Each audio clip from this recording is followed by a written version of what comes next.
ઓમ શ્રી ગણેશાય નમઃ. જય શ્રી કૃષ્ણ મિત્રો.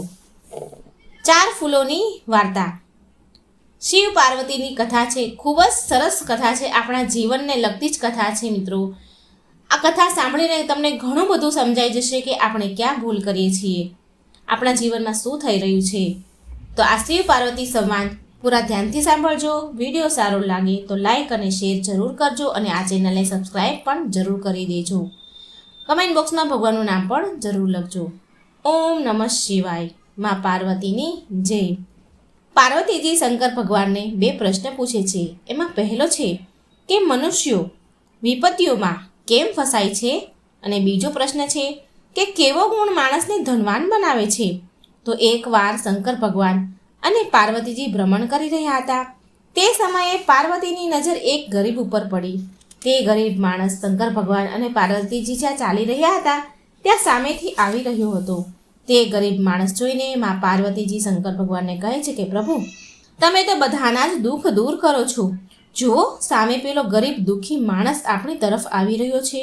જુઓ પ્રભુ, તે માણસ પર સારા કપડાં પણ નથી. બિચારાએ ફાટેલા તૂટેલા કપડાં પહેર્યા છે અને એને જોઈને તો એવું લાગી રહ્યું છે કે તે કેટલાય દિવસથી ભૂખ્યો છે. તે બિચારો રસ્તામાં ચાલી પણ નથી શકતો. તેટલી ખરાબ છે હાલત એની. હું પ્રભુ તમને વિનંતી કરું છું કે ભગવાન, તમે એનું દુઃખ દૂર કરો અને આ ગરીબને અમીર બનાવી દો. પાર્વતીજીની વાત સાંભળીને ભગવાન બોલ્યા કે હે પાર્વતીજી, તમને ખબર છે કે આ સંસારમાં કેટલાય લોકો દુઃખી છે અને કેટલાય લોકો સુખી છે. જે સુખી છે તે તેનું ફળ ભોગવી રહ્યા છે અને જે દુઃખી છે એ એનું ફળ ભોગવી રહ્યા છે. તે પાર્વતીજી, જો હું આ ગરીબને સુખી પણ બનાવવા પણ જો હું એને ઈચ્છું ને, સુખી પણ બનાવું ને, તો પણ એ સુખી નહીં થાય, તે ધનવાન નહીં બની શકે. હું તેને ગમે તેટલું ધન આપીશ તો પણ એ ધનવાન નહીં બની શકે. ભગવાનની વાત સાંભળી માં પાર્વતી કહે છે, ઠીક છે પ્રભુ, તમે આ ગરીબ માણસને મારી સામે ધનવાન બનાવો. ભગવાન, હું પણ જોવા માંગુ છું કે તમે આને ધન આપો છો છતાં પણ એ ધનવાન કેવી રીતે નથી બની શકતો. મારે જોવું છે. માં પાર્વતીની વાત સાંભળીને ભગવાન કહે છે કે સારું, તો તમે હવે જુઓ, હું એક મહાત્માનું રૂપ લઈ લઉં છું અને આ જ રસ્તા પર તમારી સાથે હું આગળ વધું છું. આટલું કહી ભગવાને એક સંતનું રૂપ ધારણ કરી લીધું અને તે રસ્તા પર ચાલવા લાગ્યા જ્યાં સામે પેલો ગરીબ દુઃખી માણસ આવી રહ્યો હતો.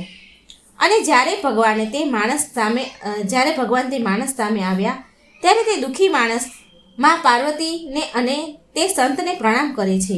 શંકર પાર્વતીજીએ તો સાધુનું રૂપ ધારણ કર્યું છે એટલે એ ગરીબ માણસ એમને પ્રણામ કરે છે અને તે માણસ તે સંતને કહે છે કે મહારાજ, હું કેટલાય દિવસથી ભૂખ્યો છું. મેં કેટલાય દિવસથી ભોજન નથી ખાધું. હું એટલો ગરીબ છું કે મારી પાસે એટલા પૈસા નથી કે હું પેટ ભરીને ભોજન કરી શકું. મારી તમને પ્રાર્થના છે કે જે સંતના ચરણમાં જાય છે તેનો બેડો પાર થઈ જાય છે. મહાત્માજી, હું તમારા શરણમાં છું. તમે મને એટલું ધન આપી દો કે મારું જીવન સારી રીતે નીકળી જાય. માતા પાર્વતીજી ભગવાન તરફ ઈશારો કરે છે અને મનથી કહે છે કે પ્રભુ, આ વ્યક્તિને ધનવાન બનાવો. હું જોવા માંગુ છું કે તમે આને ધનવાન બનાવો છતાં પણ એ ધનવાન કેવી રીતે બનતો નથી. પાર્વતીજીનો ઈશારો ભગવાન સમજી ગયા.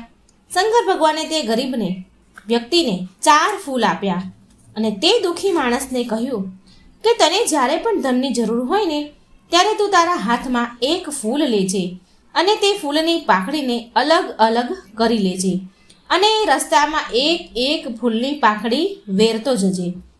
જ્યારે બધી પાંખડીઓ પૂરી થઈ જાય તો તે સ્થાન પર તું ખોદજે. ત્યાં તને બહુ બધું ધન મળશે અને આની શરૂઆત પૂર્વ દિશાથી કરજે.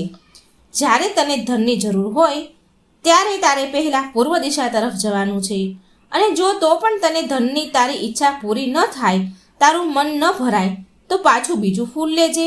તેની પાંખડીઓ અલગ અલગ કરીને પશ્ચિમ દિશા તરફ જજે અને ત્યાં પણ ફૂલની એક પાંખડી વેરતો જજે અને છેલ્લી પાંખડી પડે તે સ્થાન પર તું ખોદજે.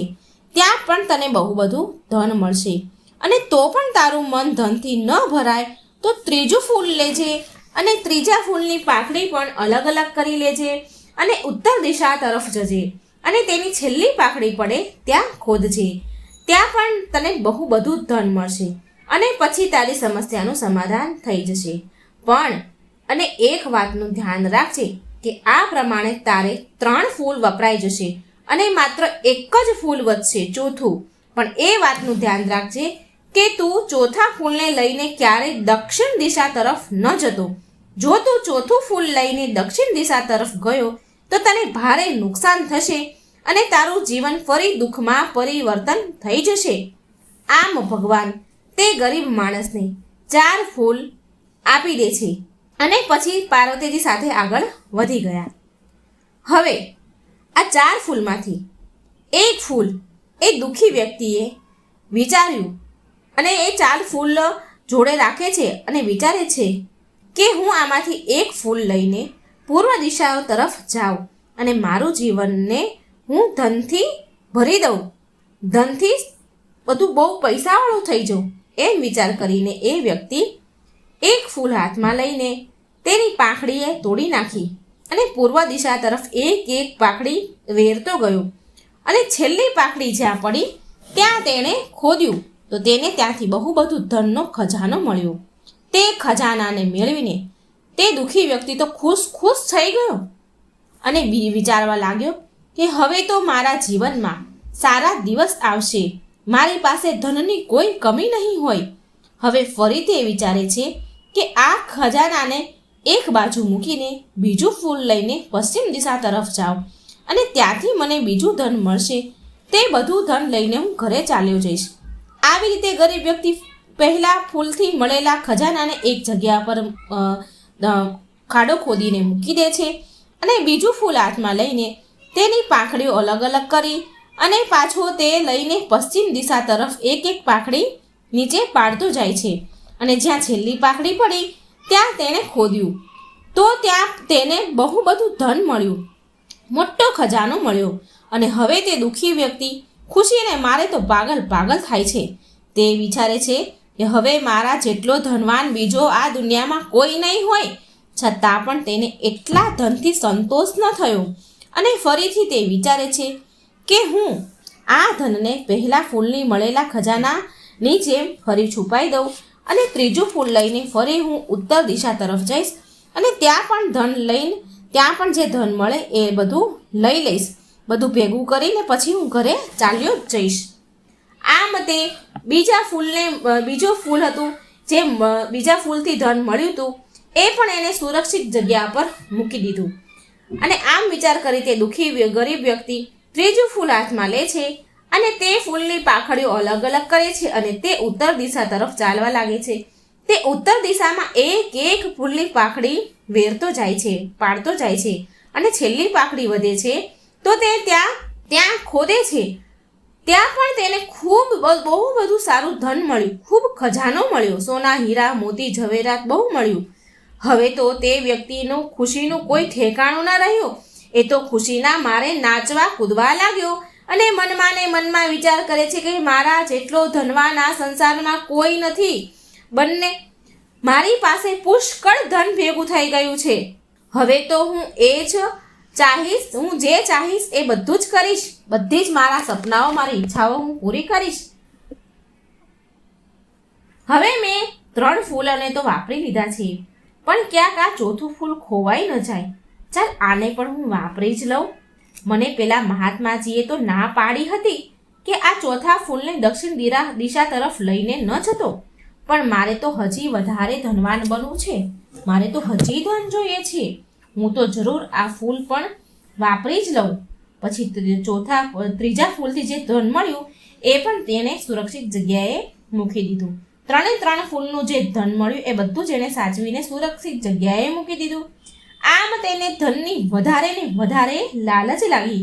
જે મળ્યું એમાં એને સંતોષ ન હતો અને હજી લાલચ હતી. તેણે ચોથા ફૂલને પણ હાથમાં લઈને તેની પાંખડીઓ તોડી લીધી અને તે લઈને દક્ષિણ દિશા તરફ જવા લાગે છે અને દક્ષિણ દિશામાં તે ફૂલની એક પાંખડીઓ નીચે નાખતો જાય છે અને છેલ્લી ફૂલની પાંખડી નીચે નાખી તો ત્યાં તે જગ્યાએ તેણે ખોદ્યું તો તેને એક મહેલનો દરવાજો દેખાયો. ત્યાં બહુ મોટો દરવાજો હતો. પછી તે દુઃખી વ્યક્તિએ દરવાજાને ખોલ્યો તો તેને અંદર મહેલ દેખાય છે અને મહેલની અંદર ચારેય બાજુ હીરા, સોના, ચાંદી જડેલા દેખાય છે. આખો મહેલ સોનાનો, અને તે મહેલમાં બધું જ જુએ છે, પણ ત્યાં તેને કોઈ દેખાતું નથી. આખો મહેલ જુએ છે, ત્યાં એને કોઈ પણ દેખાણું નહીં. ખૂબ પૈસાથી ભરેલો મહેલ, હીરા મોતીથી જડેલો મહેલ.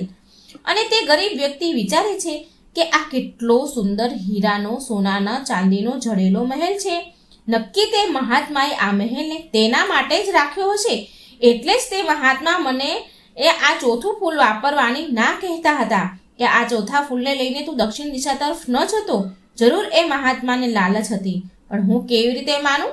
મારે તો બહુ બધું ધન અને સોનું જોઈતું હતું, અને હવે તો આ મહેલમાં કોઈ નથી, એટલે આ મહેલ તો મારો બની ગયો.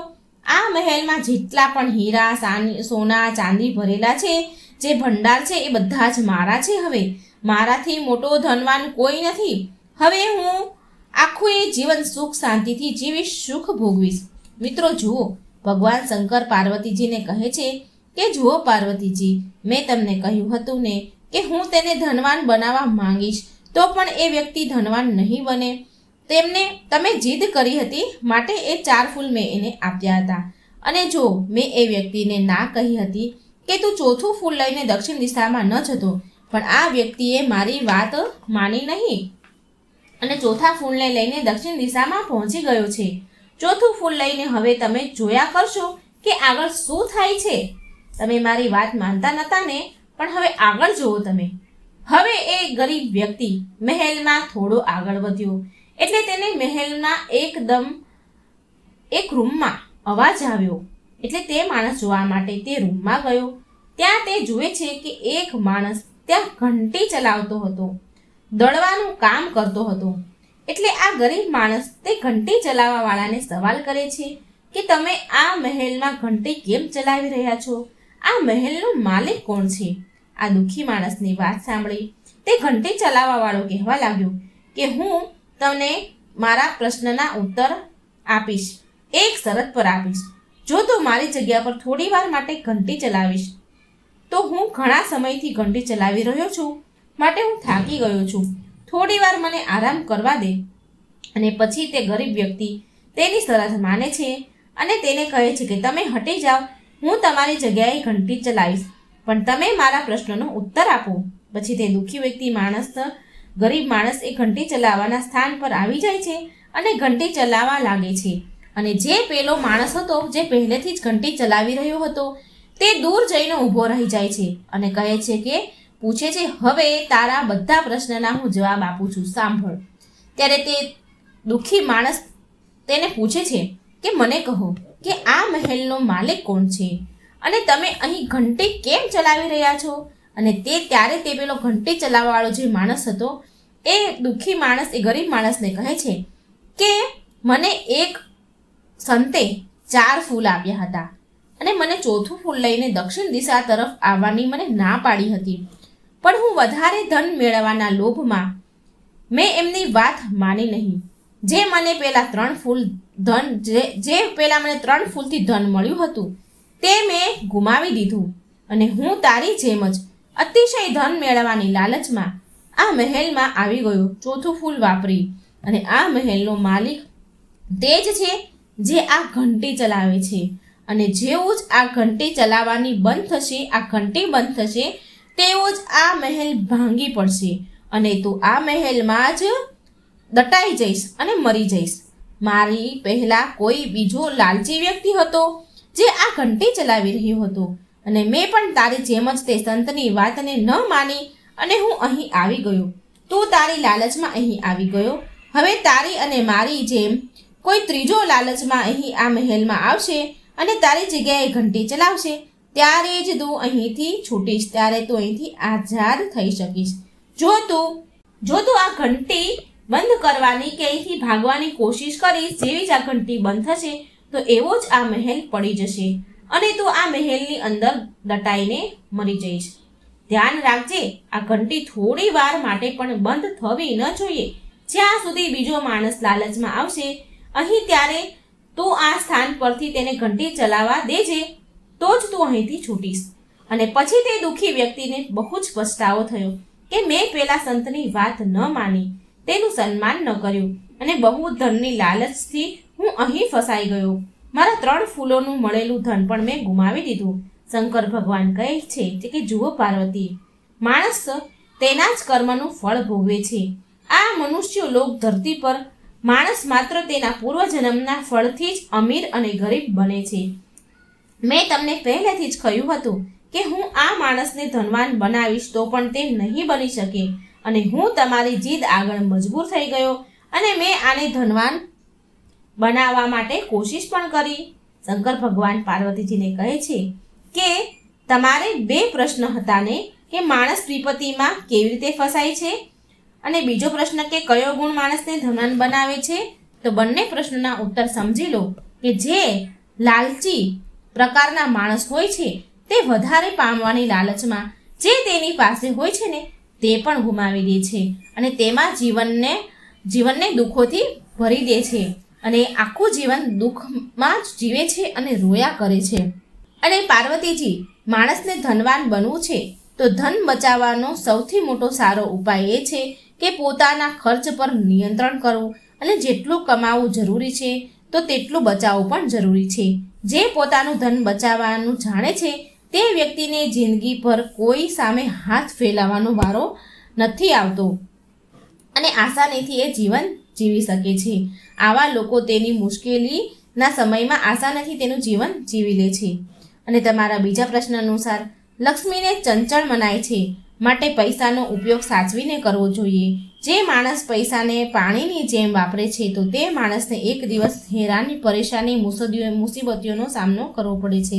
પોતાના જીવનને સુખી કરવા માટે લક્ષ્યને નિર્ધારિત કરવું જોઈએ, કારણ કે જો લક્ષ્ય જ નિર્ધારિત ન કરો તો તે કંઈ મેળવી જ ન શકાય. કેવી રીતે મેળવે? માણસને પૈસા માટે અધર્મનો માર્ગ પસંદ ન કરવો જોઈએ. અનૈતિક કાર્યથી કમાયેલું ધન વધારે સમય નથી ટકતું.